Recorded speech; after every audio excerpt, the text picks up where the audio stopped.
Who's going to be sipping on gin and juice out in Arizona as the Snoop Dogg Arizona Bowl is set to kick off tomorrow? The Miami, Ohio Red Wolves. Who's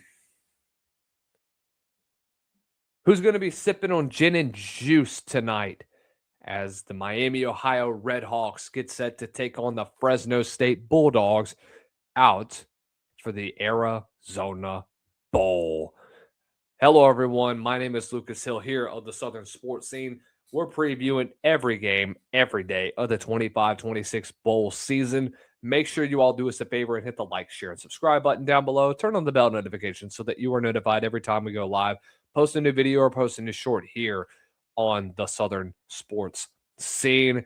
Want to thank our good friends over at Frost Buddy. Going over to frostbuddy.com. Use the promo code SSS15 and get 15% off of your first purchase. Also want to thank our friends at Chike Nutrition. 20 grams of protein, 1 gram of sugar, and 1 gram of fat to get you started on your 2026 journey to living a fitter life. And why not start it off with the best part of the day, coffee in the morning? Let's get into this football game. Miami, Ohio, MAC runner-up this year. Pretty solid year in MAC play, 6-2 this year. Thought they did well at times throughout the season. Kept it close with Wisconsin for a couple of quarters. Thought you did well competing with UNLV, who won 10 games this year. It was a 3-0 ball game at the end of the first half. But obviously Miami wasn't able to finish off drives, wasn't able to win that football game. Pretty much the same story the very next week with Rutgers, and this pretty much and the same in a complete bust in the fourth quarter after being up by 14 going into the first half. So it's been a wild year for the Red Hawks. DeQuan Finn, a lot of hype around him coming back to the MAC, and a lot of people were excited for him coming back. They thought, okay, this is an opportunity for us to get back on the MAC title race, an opportunity to really expand our offense. DeQuan Finn has had a magnificent arm. Thought he's going to be well improved, can run the football effectively, and then the season came along. And he quit on the team midseason. So they're going to say, oh, he opted out. No, he quit.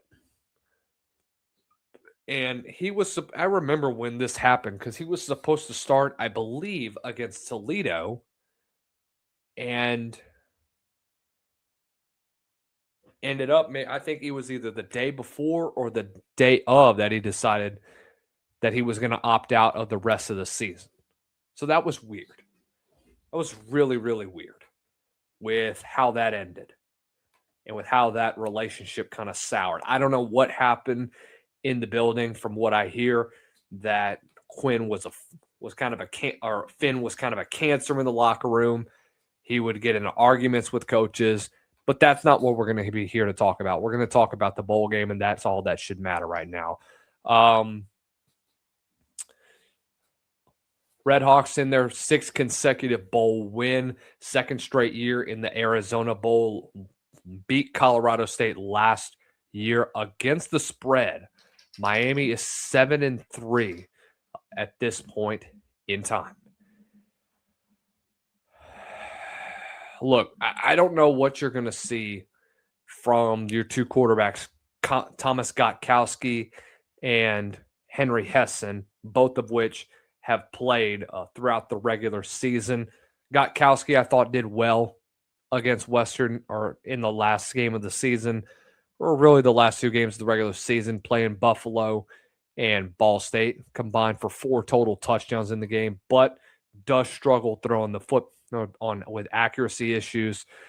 Henry Hessen has looked good at times, but he too has struggled because he turns the football over a lot and gets himself into quite a bit of trouble. I think he scrambles a little bit too much. I think he panics, and I think he ends up trying to make plays that he just simply can't make. And that's on somebody that, has to get better in that area of the season. We'll see, man. I mean, I like Chuck Martin. They're always he always finds a way to get his line of scrimmage going right at the right time. He's been on both sides of the ball. Former offensive coordinator with Notre Dame, was with Brian Kelly for the longest time.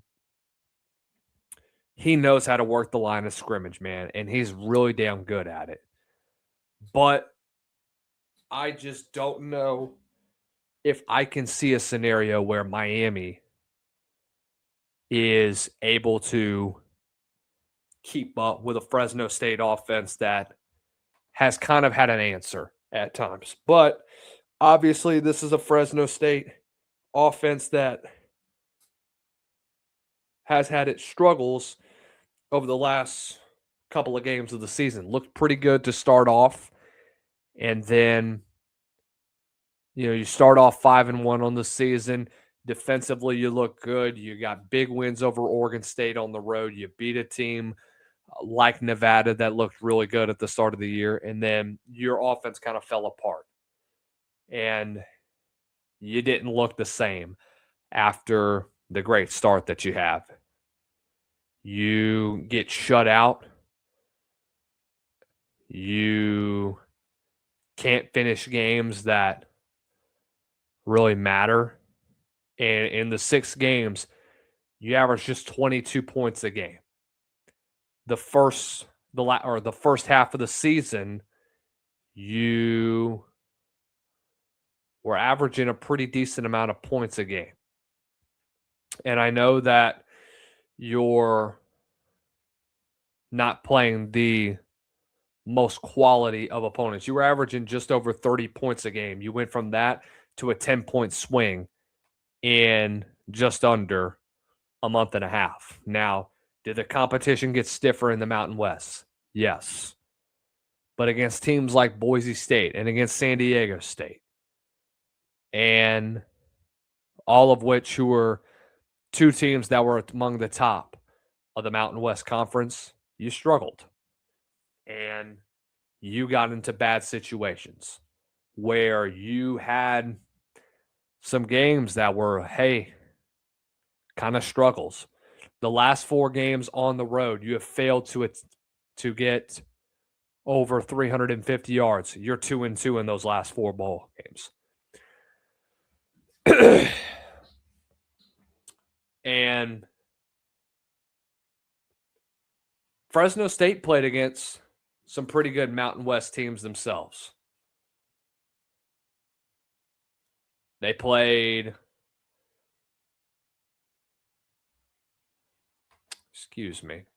Miami of Ohio. I think they played a couple of Mountain West teams this year. Some that didn't do as well this year. Yeah, they played UNLV, which they were able to hang around with them for a little while. And hung around with a team like Toledo that didn't look all that impressive this year. But again, it's Toledo, and it's Jason Candle's squad. We'll see what happens, man. Look, I don't think that Fresno State had an impressive win this year. I know people are going to look back at that Oregon State win early on in the year and say, well, that was pretty decent. I know it's a Pac-12 team. Guys, Oregon State went 2-10. They weren't good. They were really, really bad. And look, to be fair, that's an Oregon State team that's in the middle of a rebuild themselves. So they have a lot of issues that they have to deal with. But does Miami have an answer at quarterback, whether it be Henry Hessen or Thomas Gostkowski? Here's the problem. If you don't have that, who are you going to turn to? Is it going to be Jordan Brunson, the Virginia Tech transfer, who's the senior? Is it going to be Cam Perry? Does he play?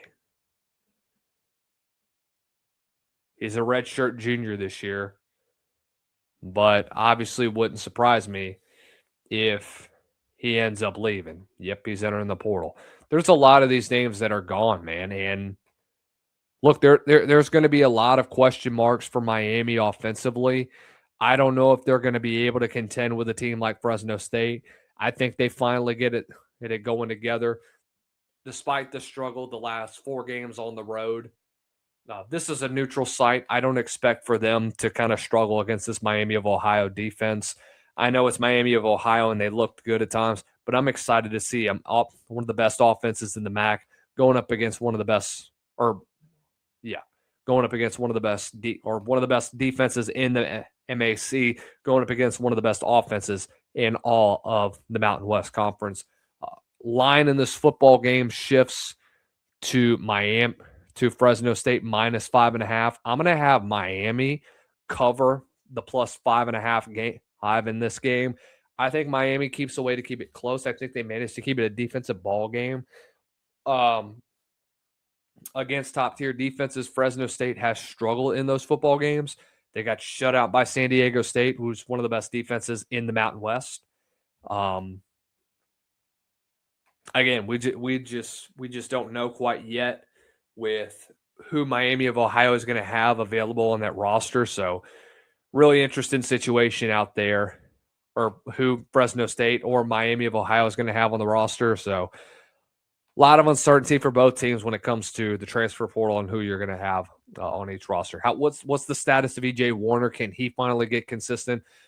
Again, we've seen the best and worst of EJ Warner. 5 touchdowns, 5 interceptions the last 3 games that he's played. I know he's dealt with injury throughout the season, and he's had some struggles with throwing the football, but you got to find your guy.